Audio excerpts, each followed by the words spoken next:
कहानी की शुरुआत में हम 3 चोरों को देखते हैं जिन्होंने मिलकर एक रेस ट्रैक के काउंटिंग रूम में घुसकर चोरी करने का प्लान बनाया था। सब कुछ प्लान के मुताबिक चल रहा था, लेकिन अचानक काउंटिंग रूम के पीछे एक एम्प्लॉई अपनी फैमिली के साथ आ गया। उसने बाहर कुछ अनजान गाड़ियां खड़ी देखी और तुरंत समझ गया कि अंदर डकैती चल रही है। लेकिन पुलिस को फोन करने की बजाय उसने बंदूक उठाए और कहा कि वह खुद चोरों को ही लूटने जा रहा है। वह बाहर दौड़ा और चोरों की उस टीम पर अंधाधुंध गोलियां चला दी। फिर उसने पैसों का एक बैग उठाया और भागने लगा। तब चोरों का लीडर पाकर तुरंत उसके पीछे दौड़ा, पर वह आदमी सीधा घोड़ों के रेस ट्रैक के बीच में गाड़ी ले गया।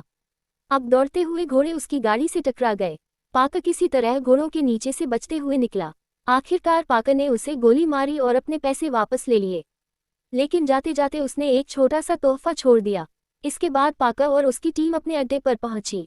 बदकिस्मती से तीसरे चोर फिली के कंधे में गोली लगी थी।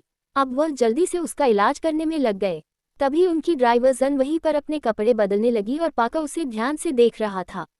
तभी अचानक जेन ने बंदूक निकाली और सब पर गोली चला दी।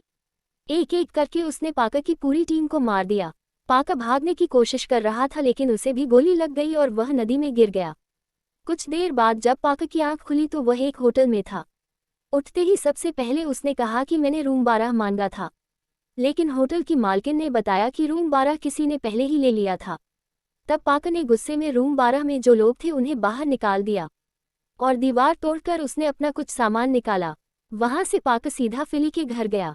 फिली की पत्नी ग्रेस ने उससे अपने पति के बारे में पूछा, मगर जब पाका ने कोई जवाब नहीं दिया तो वह समझ गई। पाका ने उसे जेन के धोखे के बारे में सब कुछ बताया। अब पाका ने ग्रेस से जेन को ढूंढने में मदद मांगी। उसने वादा किया कि फिली के हिस्से के सारे पैसे तुम्हारे होंगे। ग्रेस को पैसों में अब बहुत ज्यादा दिलचस्पी नहीं थी, लेकिन फिर भी ग्रेस ने पाका को एक आदमी का एड्रेस दिया और कहा कि इसके बदले में जेन को मार देना। बाद में पाका ने अपने एक साथी एलिन को फोन किया और रेजी को ढूंढने में मदद मांगी। जल्द ही पाका ने रेजी को ढूंढ लिया। रेजी ने पूछा कि मेरा ड्राइवर जमी कहाँ है, तो पाका ने शांत रहकर कहा कि वह सो रहा है अभी। पाका ने बिना वक्त गवाए जेन के बारे में पूछा और कहा कि तुमने ही उसे फिली से मिलवाया था। इस पर रेजी ने बताया कि जेन के साथ मैंने सिर्फ 2 बार काम किया है। वह पहले साउथ अमेरिका के किसी राजा की फौज में काम करती थी। रेजी ने बताया कि मेरी थोड़ी देर पहले ही उससे बात हुई है। तभी पाका ने धीरे से कहा कि कोई हमारा पीछा कर रहा है। जेन ने शायद रेजी को मारने के लिए अपने आदमी भेजे थे। अब डर के मारे रेजी ने पाका को जेन का एड्रेस दे दिया, पर तभी अचानक एक दूसरी गाड़ी उनकी गाड़ी से टकरा गई। उसी पर जेन के आदमी पाका की गाड़ी की तरफ बढ़ने लगे। तब पाका ने भी तुरंत पलटकर हमला किया। इस गोलीबारी में रेजी मारा गया, लेकिन फिर गाड़ी के ट्रंक से रेजी का ड्राइवर बाहर निकला और हमलावरों पर गोलियां चलाने लगा, मगर जल्द ही उन्होंने उसे भी मार दिया। इसके बाद पाका ने एक गुंडे के पैर में गोली मारकर उसे जिंदा पकड़ लिया। पाका ने सोचा कि इसी आदमी के जरिए वह जेन तक पहुंच सकता है। दूसरी ओर जेन बॉस्को नाम के एक आदमी से मिल रही थी। बॉस्को उसे आज रात अगली चोरी का प्लान देने वाला था। तभी अचानक पाका वहां घुस आया और जेन पर बंदूक तान दी। वह कहने लगा कि मेरे पैसे कहाँ हैं। जैसे ही बॉस्को ने अपनी बंदूक निकालने की कोशिश की तो पाका ने उसे तुरंत गोली मार दी। तभी जेन चीख उठी कि क्या कर दिया तुमने। जेन को किसी भी हाल में वह जिंदा चाहिए था। जेन ने पाका से मिले हुए सारे पैसे इस नए मिशन में लगा दिए थे और अब पाका ने सब कुछ बर्बाद कर दिया। तभी अचानक बॉस्को उठा, क्योंकि वह अभी भी जिंदा था, और उसने जेन पर गोली चला दी। तब पाका ने उसे दोबारा गोली मारी और इस बार उसे खत्म कर दिया। फिर पाका ने जेन से उनकी अगली चोरी के बारे में पूछा। जेन ने अब अपना प्लान बताया। वो लोग एक पूरे देश को लूटने वाले थे। उसने बताया कि 4 महीने पहले उसके देश में एक लूटा हुआ खजाना मिला था। 15वीं सदी का एक जहाज जिसका नाम था लेडी ऑफ आर्ट। लेकिन वहां का करप्ट प्रेसिडेंट इग्नासियो डे पास उसे गरीबी खत्म करने के लिए नहीं, बल्कि सिर्फ अपने लिए चाहता है। वह उसे यूनाइटेड नेशंस में दिखावे के तौर पर दिखाने वाला है और फिर बड़ी चालाकी से वह उससे चोरी करवाने का नाटक करेगा, ताकि किसी को उस पर शक भी ना हो और वह पूरा खजाना अपने पास रख सके। लेकिन जेन का प्लान था कि वह खजाने को पहले ही चुरा लेगी, लेकिन प्रेसिडेंट ने उस खजाने को चुराने का काम एक बहुत खतरनाक गैंग को दिया था। उनका नाम है आउटफिट। पाका की उनसे कुछ खास बनती नहीं थी। अब पाका अपने साथी एलेन के साथ जेन के बॉस कर्नल फेब्रिसियो से मिलने गया। पाका ने कहा कि चोरी में मैं मदद करूंगा, लेकिन बदले में मुझे 30% हिस्सा चाहिए। जो लगभग 300 मिलियन बनता है। उन्होंने एक नकली स्टैचू बना रखी थी जो लेडी ऑफ आर्ट की तरह दिखती थी। उनका प्लान ये था कि वह असली स्टैचू से उसे बदलकर चोरी को कवर कर लेंगे। तब पाकर ने कहा कि चोरी को छुपाना तो हमारी सबसे छोटी प्रॉब्लम है। उनकी सबसे बड़ी प्रॉब्लम है यूएन की बिल्डिंग। वह दुनिया की सबसे ज़्यादा सिक्योरिटी वाली बिल्डिंग्स में से एक है। पाकर ने फिर कहा कि हम ये खजाना प्रेसिडेंट के चोरों से चुरा सकते हैं। पहले उन्हें चुराने दो, फिर उनसे चुरा लेंगे। जल्द ही एलेन को भी इस बात की खबर लग गई कि जो ग्रुप प्रेसिडेंट के लिए चोरी करने वाला है वह कोई और नहीं बल्कि आउटफिट ही है। फिर उस शाम पाकर एक क्लब में पहुंचा। वहीं एलेन दूर से कैन पर नजर रखे हुए था। असल में पाकर और जेन यहाँ बॉस्को के बॉयफ्रेंड से मिलने आए थे। जेन ने धीरे से कहा कि मुझे अकेले उससे बात करनी चाहिए। मैं पहले भी मिल चुकी हूँ उससे। लेकिन पाकर को जेन के ऊपर बिल्कुल भी भरोसा नहीं था। वह पहले ही उसे धोखा दे चुकी थी। खैर, जब जेन उस आदमी से बात करने लगी तो पाकर ने सीधा मुद्दे पर आते हुए कहा कि बॉस्को मर चुका है। ये सुनते ही निक पूरी तरह टूट गया। वह रोने लगा। उन्होंने उससे पूछा कि बॉस्को के प्लान डॉक्यूमेंट्स कहाँ पर हैं। बिल्कुल उसी वक्त केन के आदमी भी क्लब के बाहर आ गए और उन्होंने गोलियां चलानी शुरू कर दी। उन्होंने निक को पकड़कर मारा और पूछा कि बॉस्को कहाँ है। पर तभी अचानक निक को हार्ट अटैक आ गया। जेन ने तुरंत कहा कि मैं डॉक्टर हूँ और फिर मौका देखकर उसने गुंडों पर फायरिंग की और निक को बचाने की कोशिश भी।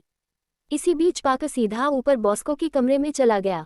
आखिरकार पाकर को प्लान डॉक्यूमेंट्स मिल गए। लेकिन तभी केन वहां आ पहुंचा। जल्द ही पाकर और केन के बीच जबरदस्त फाइट शुरू हो गई। आखिर में पाकर ने केन को बालकनी से नीचे फेंक दिया। नीचे पुलिस मौजूद थी और पाकर ने केन को सीधा उनकी गाड़ी पर गिरा दिया। लेकिन पाकर ने एलेन को यह नहीं बताया कि केन ने उसे देख लिया है। अब खबर आउटफिट के लीडर तक पहुंच जाएगी। खैर, फिर वो लोग वहां से सुरक्षित निकल गए। इसके बाद हम पाकर के कुछ दोस्तों को देखते हैं। वह सब भी पाकर के प्लान का हिस्सा बनने वाले थे। पाकर ने समझाया कि 24 घंटे के अंदर अंदर आउटफिट खजाने को चुरा लेगा। पता नहीं वह कैसे करेंगे, लेकिन उन्हें इतना जरूर पता है कि यूएन बिल्डिंग के नीचे से एक खुफिया ट्रेन का रास्ता जाता है। वो खजाना वहीं से लेकर जाएंगे। ये ट्रेन ऑटोमेटिक है। इसमें आमतौर पर बिल्डिंग का कचरा निकाला जाता है, लेकिन कल ये किसी भी स्टेशन पर रुकने नहीं वाली। ये सीधा फाइनल डंप तक जाएगी और वहीं पर पाकर और उसके साथियों ने एंट्री लेने का प्लान बनाया। इसके लिए उन्हें कंट्रोल रूम में घुसकर ट्रेन का कंट्रोल अपने हाथ में लेना होगा और फिर वह उसकी स्पीड को बढ़ा देंगे। पाकर ने ब्रांडा और एड को कंट्रोल सेंटर का मैनुअल दिया और उसे बिल्कुल ध्यान से पढ़ने को कहा। उसने कहा कि बॉस्को के प्लान्स के मुताबिक वहां पर आउटफिट का एक आदमी भी होगा, इसलिए उन्हें इस आदमी को संभालना होगा। वहीं एलेन की जिम्मेदारी थी कि उसे ट्रेन स्टेशंस पर जाकर फेल सेफ डिसेबल करने हैं, ताकि तेज भागती हुई ट्रेन के ब्रेक अपने आप एक्टिवेट ना हो जाए। 70 मील प्रति घंटे की रफ्तार से भागती हुई ट्रेन बिल्कुल यहीं पर क्रैश करेगी और फिर पाकर का क्रूज सारा खजाना चुरा लेगा। अब प्लान समझाकर पाकर वहां से निकल गया। वो एक होटल में चेक इन करने गया और रूम नंबर 12 मांगा, लेकिन जेन उससे पहले ही वहां पहुंच चुकी थी। जेन ने उसकी आंखों में देखकर कहा कि हमें इस मिशन को किसी भी हाल में सफल करना होगा। लेकिन तभी मैटियो वहां आ गया, जो जेन को पसंद करता था, और उसने तुरंत पाकर पर हमला कर दिया। उसने पाकर को बर्फ में बाहर बांध दिया और उस पर बाल्टियों से पानी डालने लगा। उसने बेरहमी से कहा कि 30 मिनट के अंदर तू यहीं मर जाएगा, क्योंकि आउटफिट वाले तुझे लेने आ रहे हैं। तब पाकर ने गुस्से में कहा कि तुम लोग पागल हो क्या थोड़े से? तुम्हें लगता है आउटफिट वाले तुम्हें ऐसे ही छोड़ देंगे? उन्हें सब कुछ पता चल जाएगा कि तुम क्या कर रहे हो। इस पर मैटियो ने हंसकर कहा कि हम थोड़ी मिलेंगे उनसे, उन्हें सिर्फ यहाँ पर तुम ही मिलोगे। मैटियो और उसका पार्टनर वहां से जा रहे थे, तब वहां पर एक गाड़ी आकर रुकी। मैटियो ने अपने पार्टनर से उसे जाकर चेक करने को कहा। तब पाकर जोर से चिल्लाने लगा कि मुझे खोल दे, मैं जानता हूँ इन लोगों को। पर तभी मैटियो को अपने पार्टनर की चीखने की आवाज़ सुनाई दी और उसने घबराकर पाकर को खोल दिया। उसी वक्त जेन पीछे से सामने आ गई। वह मैटियो के फ़ोन को ट्रैक करके यहाँ तक पहुँच गई थी, लेकिन उसे भी नहीं पता था कि वह चीखने की आवाज़ कहाँ से आ रही है। उसी पल पाकर ने आउटफिट वालों के हमले से मैटियो की जान बचा ली। तब मैटियो ने हैरान होकर कहा कि तूने मेरी जान क्यों बचाई? लेकिन फिर अगले ही पल पाकर ने उसे ह्यूमन शील्ड की तरह इस्तेमाल किया। फिर पाकर ने आउटफिट के एक आदमी का फ़ोन उठाया तो फ़ोन पर लोजनी कॉल कर रहा था। लोजनी ने ठंडी आवाज़ में कहा कि हमारी डील थी, तुम मेरे शहर से दूर रहोगे और मैं तुम्हें नहीं मारूंगा। 3 साल पहले मैंने तुम्हें इसलिए छोड़ दिया था क्योंकि तुमने मेरे बॉस को मार दिया था, जो मेरे लिए बहुत फ़ायदे का सौदा था। अब लोजनी ने पाका को धमकी दी कि वो पूरी आउटफिट चलाता है और पाका है अकेला। उसने पाका से कहा कि जो भी प्लान बनाया है उसे भूल जाओ, मुझे सब कुछ पता चल गया है, हम कल चोरी करेंगे ही नहीं, चोरी तो अभी हो रही है। अब पाका को तुरंत अपने प्लान की भी टाइमिंग बदलनी पड़ी। उसने अपनी क्रू को कॉल किया, लेकिन सब लोग जबरदस्त पार्टी कर रहे थे। वह पूरी तरह नशे में धुत थे। उधर एड और ब्रंडा कपड़े बदलकर कंट्रोल सेंटर पहुंच गए थे। उन्होंने दरवाजा खोलने को कहा क्योंकि एक प्रॉब्लम हो गई थी। एड ने समझाया कि एक आदमी ने ट्रेन का रूट बदल दिया है, पर तभी अचानक आउटफिट के आदमी ने कंट्रोल सेंटर के वर्कर्स पर बंदूक तान दी और उन्हें हाथ ऊपर करने को कहा। लेकिन फिर अगले ही पल एड ने सब पर बंदूक तान दी और एल ने कहा कि ट्रेन मेरे कंट्रोल में है। अब उन्होंने ट्रेन की स्पीड बढ़ानी शुरू की। ट्रेन धीरे धीरे रफ्तार पकड़ने लगी। उन्हें 70 मील पर आर चाहिए थी और फिर ऐन वक्त पर एलन ने स्विच को डिसेबल कर ही दिया और एकदम सही मौके पर आती हुई ट्रेन से बच पाया। अब स्पीड 60 तक पहुंच चुकी थी। वहीं पाका और जेन क्रैश साइट पर पहुंच चुके थे, लेकिन क्योंकि स्पीड 70 की नहीं थी, ट्रेन मोड पर डिरेल नहीं हुई। तब पाका ने तुरंत कहा कि ट्रेन को रोकना मत और स्पीड को और बढ़ाओ, आगे जाकर एक और मोड़ है। फिर उन्होंने एलेन को अगले फेल सेफ स्विच के बारे में बताया, उसे वह भी डिसेबल करना होगा। इधर स्टैन नशे में ट्रक चला रहा था और एलेन फेल सेफ स्विच ढूंढ रहा था। जब स्टैन ने उसे टक्कर मारी तो उसका ट्रक भी क्रैश हो गया। कुछ देर बाद एलेन होश में आया और उसने अपने सामने फेल सेफ स्विच देखा। एलेन ने सही वक्त पर स्विच पर गोली चलाई और उसे डिसेबल कर दिया। इस बार ट्रेन की स्पीड बहुत तेज थी और ट्रेन आखिरकार पटरी से उतर गई, लेकिन ट्रेन इस बार बहुत ज्यादा ऊंचाई से और बहुत तेज आई। उसी पर जेन ने अपनी कार को रिवर्स में फुल स्पीड में भगाना शुरू कर दिया ताकि वह बच सके। बेचारा एलेन भी मुश्किल से जिंदा बच पाया। आखिरकार ट्रेजर बॉक्स उनके हाथ लग चुका था, लेकिन उन्होंने जब उसे खोला तो अंदर सिर्फ पत्थर भरे हुए थे। असल में ये सब लोजनी का जाल था।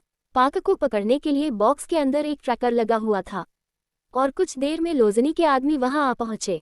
पाका और उसकी टीम ने उनसे जबरदस्त लड़ाई की, लेकिन तभी पुलिस भी आ गई और पाका और उसकी टीम भागने की कोशिश करने लगे, लेकिन उनकी कार बुरी तरह तबाह हो चुकी थी। तभी 2 पुलिस कार्स वहां आ पहुंची, लेकिन उनमें से एक कार के अंदर स्टैन बैठा हुआ था और इसी तरह वह लोग वहां से भाग निकलने में कामयाब हो गए। अगली सुबह ये घटना पूरी न्यूज़ में छा गई, लेकिन पाका अपनी टीम से बोला कि मेरे पास एक आइडिया है। लेकिन एलेन गुस्से में आ गया। उसने पाका से कहा कि तूने झूठ क्यों बोला कि आउटफिट वालों को तेरे बारे में नहीं पता। अब पाका की टीम हार मान चुकी थी।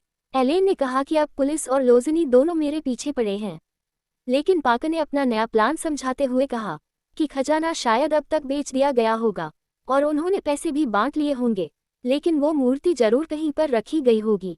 उसकी कीमत कम से कम 500 मिलियन है। अब उन्हें सिर्फ उसके खरीदार को ढूंढना है। तब पाका ने कहा कि यह जानकारी उन्हें कैन से मिलेगी। कैन को पता चला कि कोई उसकी बिल्डिंग की छत से कूदने वाला था। उसने अपने आदमी को ऊपर चेक करने भेजा। जैसे ही वह ऊपर गया, पाका ने उसे बेहोश करके नीचे फेंक दिया। फिर पाका और एलेन ने पुलिस यूनिफॉर्म पहनी और केन के अपार्टमेंट में घुस गए।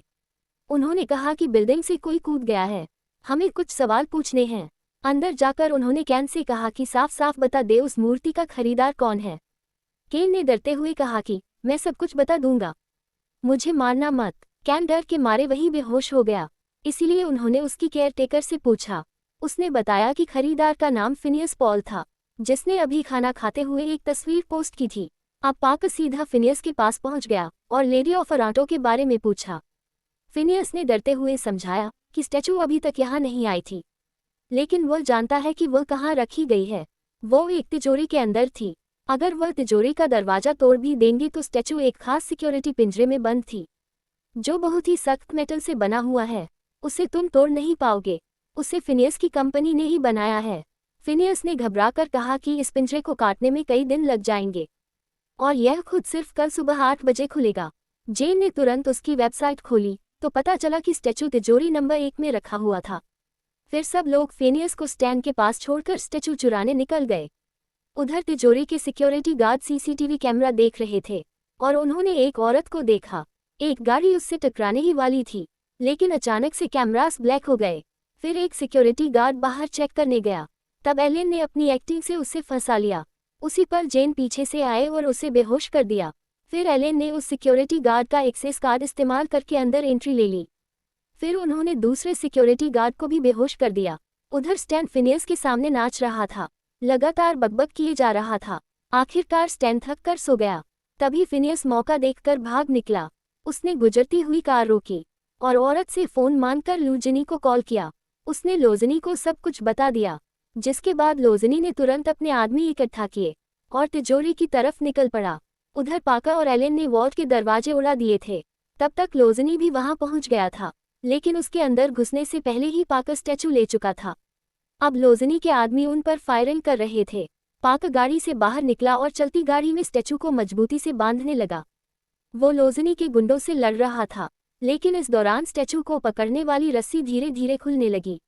अचानक पाका अपनी गाड़ी से गिर गया, लेकिन फिर जेन वहां आ पहुंची और उसने पाका को लोज़नी के आदमियों से बचाया। तब तक स्टैचू एलेन के पिकअप ट्रक से छूटकर सीधा लोज़नी के आदमियों के हाथ लग गया। अब लोज़नी ने फिनियस को कॉल किया और कहा कि स्टैचू हमारे पास है और हम इसे अभी ही डिलीवर कर रहे हैं। इसके बाद लोज़नी के आदमी फिनियस के घर पहुंच गए, पर फिनियस ने कहा कि वह पेमेंट सिर्फ कल सुबह ही कर सकता है। फिर फिनियस ने दरवाजा बंद किया और स्टैचू को देखकर मुस्कुराने लगा। उसने कहा कि आखिर वह उसे मिल ही गई। तभी अचानक स्टैचू का एक छोटा टुकड़ा जमीन पर गिर गया। फिनियस ने उसे उठाया और ध्यान से देखा। उसी पल उसे समझ आ गया कि यह तो नकली है।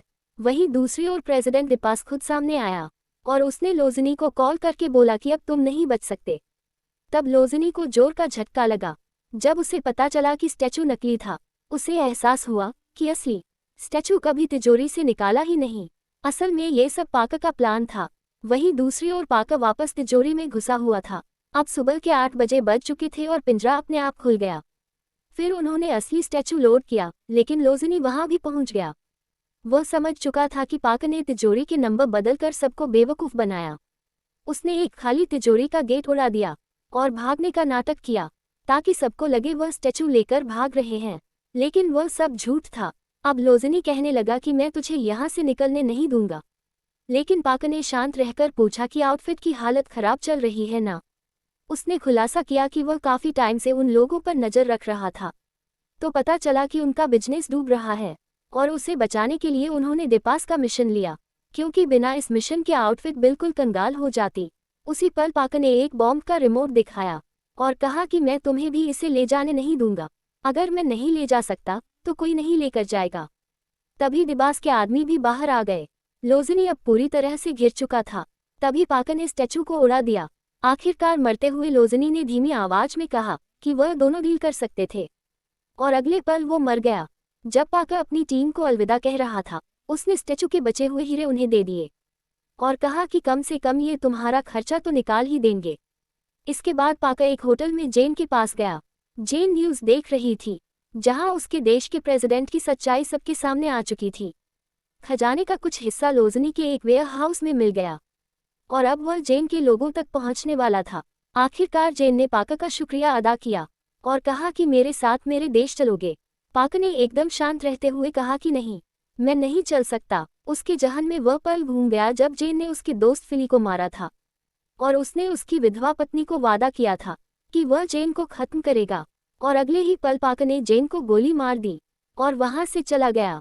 वह सीधा फिली की विधवा बीवी ग्रेस के पास गया और उसे कुछ हीरे देकर कहा कि यह फिली का हिस्सा था, और कहानी यहीं खत्म हो गई। वीडियो पसंद आई तो लाइक कर देना, चैनल को सब्सक्राइब कर लेना। मिलते हैं अगली वीडियो में।